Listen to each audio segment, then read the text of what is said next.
In this video, we're going to be talking about the N300 from OnePlus after 48 hours. Stay tuned.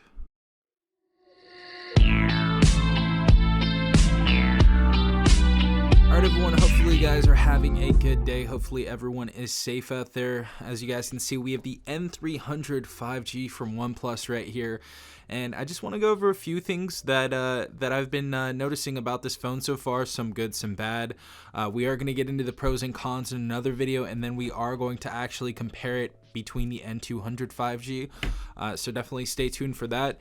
But first 48 hours with this phone, I think this is a pretty solid device, especially getting this for $40.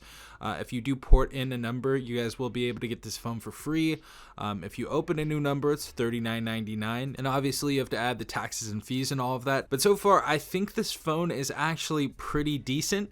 There were some things that I did not like on this phone. Obviously, the design language with the display, and I talked about that in the first video. We somehow have a teardrop notch again, when last year on the N200 5G, the predecessor, we had this little hole punch, which I think looks a lot better. So if there's any reps at OnePlus watching this video right now, please stay with this type of modern design for the front-facing camera, because this looks like an older Galaxy A12 or Galaxy A13. I don't think a lot of people are going to think this is a newer phone if they look just at the screen, and especially walking into a Metro by T-Mobile or a T-Mobile, this is going to look like an older phone, or a little bit of a cheaper phone. So definitely keep that in mind when you guys do make the N400 or whatever the successor is for this device. The other thing about this device is we have a 720p display. I think the PPI is at around 279, so the PPI is pretty low, and I can definitely see the difference. I don't think it's like a crazy difference or anything, but the 1080p on the N200 5G is much better, not just because it's 1080p, but they actually lowered the PPI from 407 on the N200 5G to like 279 on the N300 5G. So the N200 5G looks much better as far as the screen goes. It looks a lot punchier. The colors are more vibrant. I'm not saying that the N300 5G doesn't have vibrant colors. I'm just saying that the N200 5G has much better ones. The phone also feels a little bit better than this phone as well. This is kind of like a chocolate bar phone. It feels a little bit more premium in my opinion on the N200 5G, but we went down from the N200 5G to the N300 5G, so we went from 1080 at 407 PPI to 720 at 279 PPI. I still think the display looks good, however. I don't think there's any like bad viewing angles on this phone, thankfully, but that's definitely something to look into. I wouldn't recommend picking the N200 5G over the N300 just because of the security patches and the operating system updates. The N300 will be getting Android 13, so that's something to look out for. The N200 5G, I believe, doesn't have any other updates other than like security patches and stuff like that. So the N300 is going to have much more support, and I would take that over the screen any day of the week. So the N300 still is winning in that department. Some things with the gaming. Obviously, I went over the gaming yesterday. Everything ran perfectly. As you guys know, with Genshin Impact, you can run this on default low settings, and it actually runs very, very well. And I've actually played that for about 30-45 minutes before, while actually playing Call of Duty and PUBG before that, and this phone did not heat up at all. So that was one thing that I really, really liked about this phone that really impressed me, considering that this form factor is made out of plastic. So that's actually really cool. As far as going into the camera, we can record at 1080p, so there's no 4K on this. I know there were some people that were kind of ticked off about that. I don't know why. I think 1080p 30 frames per second is perfect to have on a budget phone. There are other phones around this price tag that have 4K, but honestly I think it's more of a gimmick than anything else, because the 4K just looks horrid.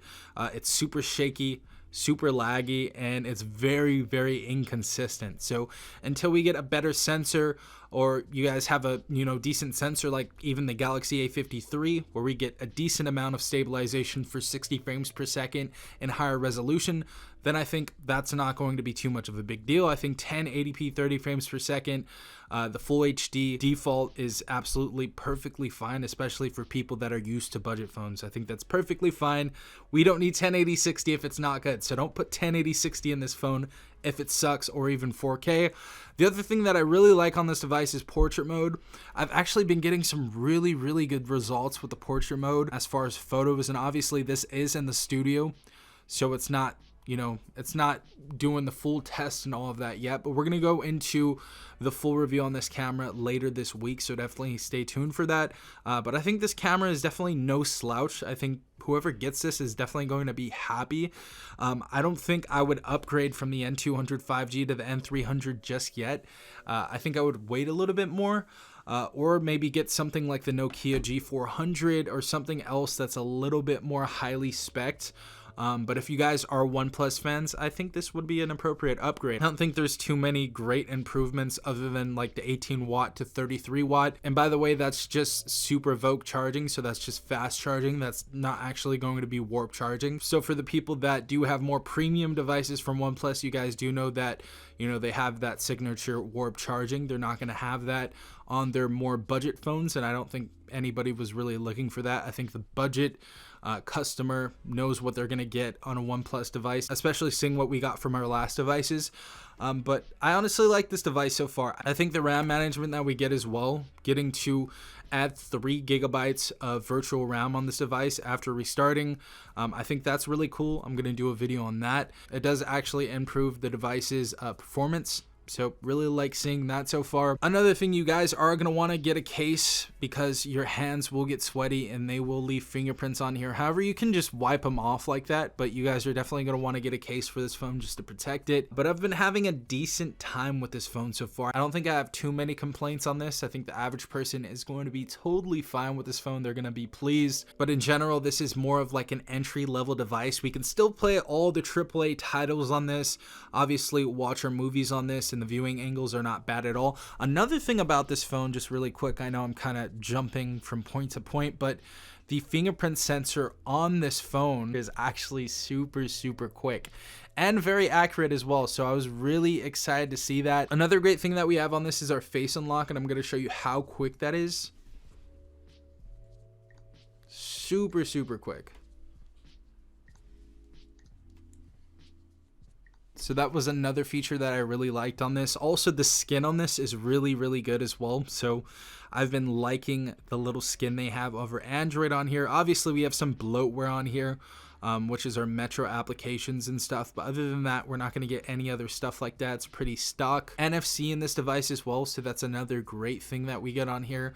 We have the dual speakers on here. So watching videos or watching Netflix or things like that on here are going to be a joy, and playing video games on this as well. This is definitely a gaming phone, gaming on the budget with this phone. So if you guys are budget phone users and you need a good gaming phone, this is going to be perfect for PUBG, Call of Duty Mobile, and Genshin Impact on low settings.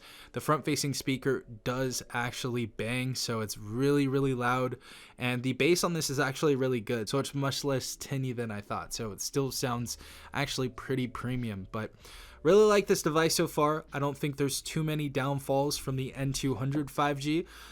So definitely would recommend it so far, 48 hours later on the N300 5G. But if you guys have any questions, let me know in the comments section down below. Obviously, we're going to go over a few different things in some other videos, but let me know what you guys want to know, and I'll try to answer it to the best of my ability. But this has been Safwan from TechRight. Hopefully you guys have a great day. Peace out, Tech Gang.